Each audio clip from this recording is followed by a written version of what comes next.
Bonjour, bonjour, bienvenue à toutes et à tous sur Cocotte TV. Aujourd'hui, nouvelle vidéo de présentation et on vous parle du tout nouveau boîtier Antec Performance One. Un boîtier haut de gamme au format EATX, plutôt grand tour, qui se veut, comme on le disait, haut de gamme avec deux panneaux en verre trempé, une énorme ventilation avec pas moins de 4 ventilateurs de base. On est sur un boîtier qui se veut aussi Airflow, entièrement filtré, et on va avoir un petit afficheur LCD qui vous permettra de récupérer les températures du CPU et du GPU, le tout avec un affichage sur le dessus du boîtier.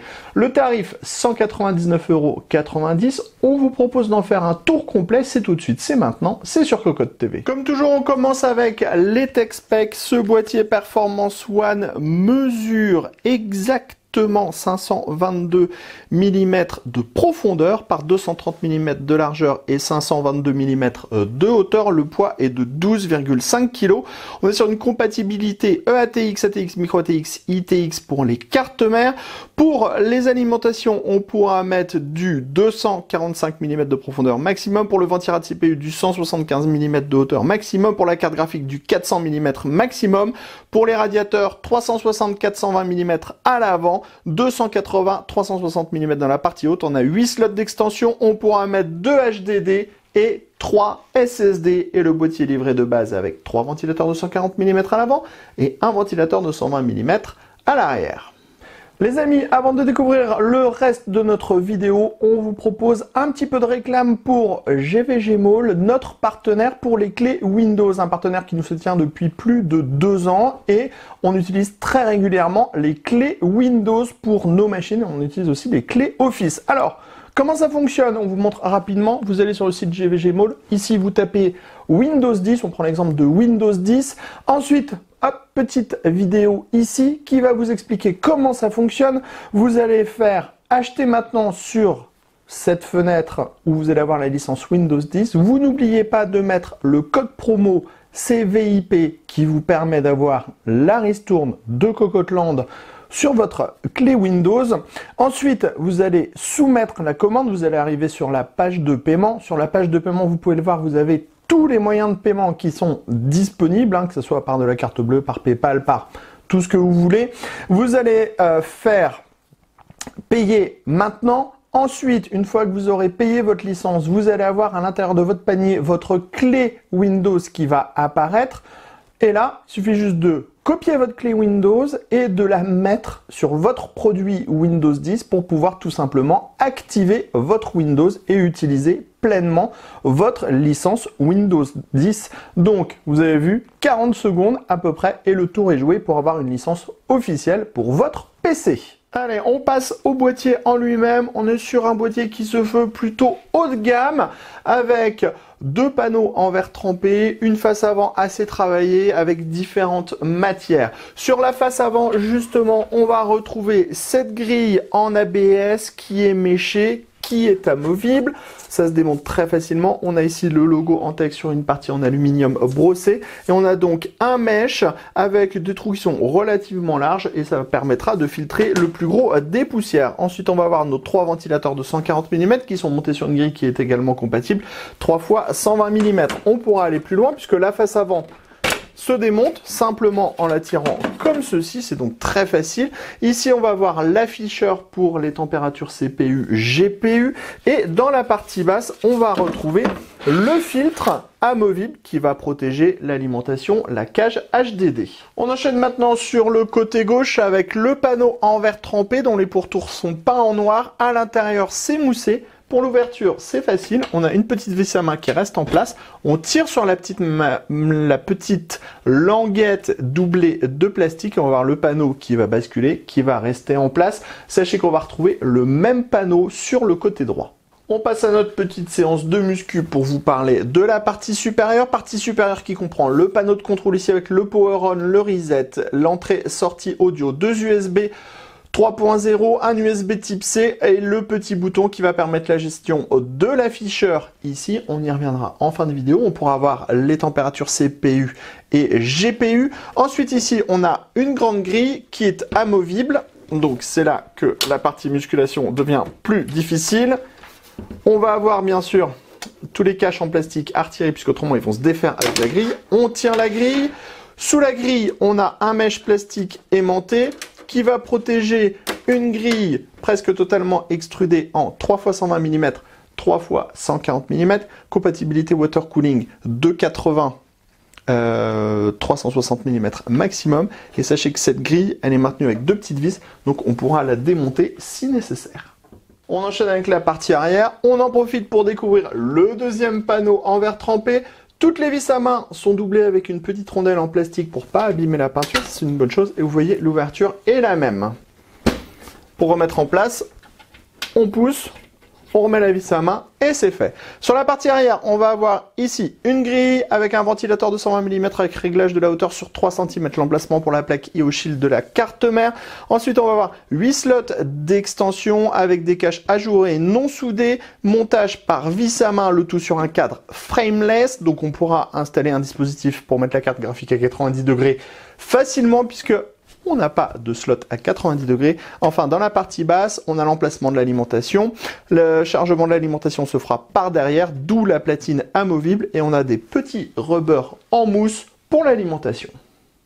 On termine sous le boîtier avec 4 gros pieds en plastique avec des gros pads en caoutchouc. Ensuite, on va avoir le filtre amovible qui se défait donc par l'avant, comme ceci, on vous l'a montré tout à l'heure. Sous ce filtre, on va avoir une grande grille avec l'emplacement de la cage HDD ici, cage HDD qui est démontable, et ici l'emplacement et la grille à destination de l'alimentation.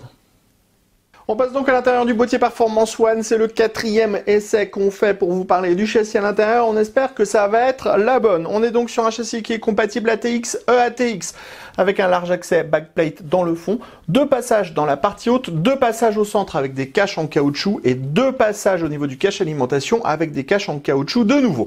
Ici on va retrouver un grand cache alimentation qui dissimule la cage HDD, l'emplacement à destination de l'alimentation. Sur le dessus on a 3 emplacements en 120 mm. Si on passe à l'avant, on va retrouver la grille qui est présente avec 3 ventilateurs de 140 mm de base. On pourra mettre du water cooling en 360-420 mm, donc on pourra remplacer les 3 ventilateurs par du 120 mm. Sachez qu'on a la place à l'avant de la grille pour pouvoir faire du push-pull, et comme on a une ouverture à l'avant, on pourra mettre 3 ventilateurs à l'avant, un radiateur, 3 ventilateurs derrière. On continue justement à l'arrière avec ici un ventilateur en 120 mm. Donc on est sur une grille qui est on est sur un câble nylon PWM pour tous les éléments et on a des rubbers en caoutchouc pour limiter les vibrations. Ensuite, on va retrouver 1, 2, 3, 4, 5, 6, 7, 8 slots d'extension classiques. On n'a pas de montage à 90 degrés. On est sur un cadre frameless et on a un montage par vis à main. Dans la partie basse, bien sûr, vous aurez l'emplacement pour l'alimentation, mais on va y revenir. Dans la partie haute, on a une grande grille qui est protégée par la grille en métal plus un mèche plastique. Cette grille, elle est maintenue avec 2 vis ici et là, ce qui veut dire qu'on pourra la démonter pour pouvoir faire le montage même du radiateur avant, parce que comme ça on pourra la glisser plus facilement, et on pourra la démonter pour faire le montage du radiateur supérieur. Au niveau de la place, on va avoir une disponibilité qui sera dans la partie haute en 3 x 120 mm ou 3 x 140 mm. Par contre, pour les radiateurs de water cooling, on sera sur du 280-360 mm. Pas de possibilité de mettre du 420 mm dans la partie haute. On enchaîne à l'arrière. De base, on a un double cache qui va protéger et cacher en fait tous les câbles. Donc ça, c'est plutôt sympa. Pour le défaire, c'est pas compliqué. On a une vis à main, 2 vis ici si on veut retirer cette partie-là uniquement, mais vous pouvez retirer tout d'un coup, vous voyez, comme ceci. Ça va libérer l'espace de l'organisation des câbles avec des systèmes pour router les câbles, avec en plus des systèmes de scratch pour pouvoir bien plaquer et fixer les câbles. Ensuite, on va retrouver les deux passages ici avec les caches en caoutchouc, les deux passages dans la partie haute, l'accès backplate, les scratchs sur le côté pour les câbles CPU ou encore le câble du ventilateur. Ensuite, on va avoir 3 braquettes SSD montage par vis. Ici, on va avoir la cage HDD avec un panier qui est compatible 2,5, 3,5 pouces. Sur le dessus, on retrouve un emplacement 2,5 pouces avec un bracket, mais c'est également compatible 3,5 pouces. Donc on pourra mettre 2 HDD, 3 SSD, ou alors 4 SSD, 1 HDD, ou alors 5 SSD, ou alors virer la cage HDD et exploiter uniquement les emplacements pour les SSD. Enfin, ici, on a l'emplacement de l'alimentation avec des patins en mousse. On passe à l'intérieur du Performance 1 ou du Performance One, comme vous voulez, avec la configuration montée à l'intérieur de ce dernier. Comme vous pouvez le voir, on est sur un montage qui est ultra, super, méga propre. Il faut dire qu'on manque pas de place à l'intérieur du boîtier. On a de la place pour la carte mère, de la place pour la carte graphique, de la place pour le système de refroidissement. Qu'on le mette en haut ou en bas, ça ne posera absolument aucun problème. Bref, c'est ultra bien fait et ultra propre. À l'avant, vous voyez, on a un énorme dégagement. Donc, si on veut faire du gros radiateur de water cooling, ça ne posera pas de problème. Dans la partie basse, on a le cache alimentation avec 3 emplacements additionnels en 120 mm si on veut ajouter des ventilateurs. La carte graphique, vous le voyez, vous pourrez aller loin. Pour le ventilateur de CPU, c'est pareil, pas de limite. Et dans la partie haute, on a vraiment énormément de dégagement. Donc, on pourra faire même probablement du push-pull avec du 360, ça devrait pouvoir fonctionner. Ensuite, un seul petit reproche, on est sur un boîtier qui est quand même haut de gamme, qui est à 200 €. On aurait aimé soit avoir un adaptateur pour mettre la carte graphique à 90 degrés, ou un système permettant d'installer la carte graphique à 90 degrés. Ça aurait été un vrai plus. Toutefois, on notera qu'on a bien des emplacements avec des caches en caoutchouc absolument partout pour un montage ultra propre. Et vous allez le voir, derrière le boîtier, c'est encore plus propre. Et oui, comme vous pouvez le constater, on n'a pas un seul câble qui dépasse puisqu'on va avoir en fait les caches qui vont venir absolument tout dissimuler. Les seuls câbles qu'on va avoir sont les câbles 8 pins CPU à destination de la carte mère qui vont passer via le système de scratch. Alors bien sûr, le tout est démontable, hein, vous l'avez vu tout à l'heure.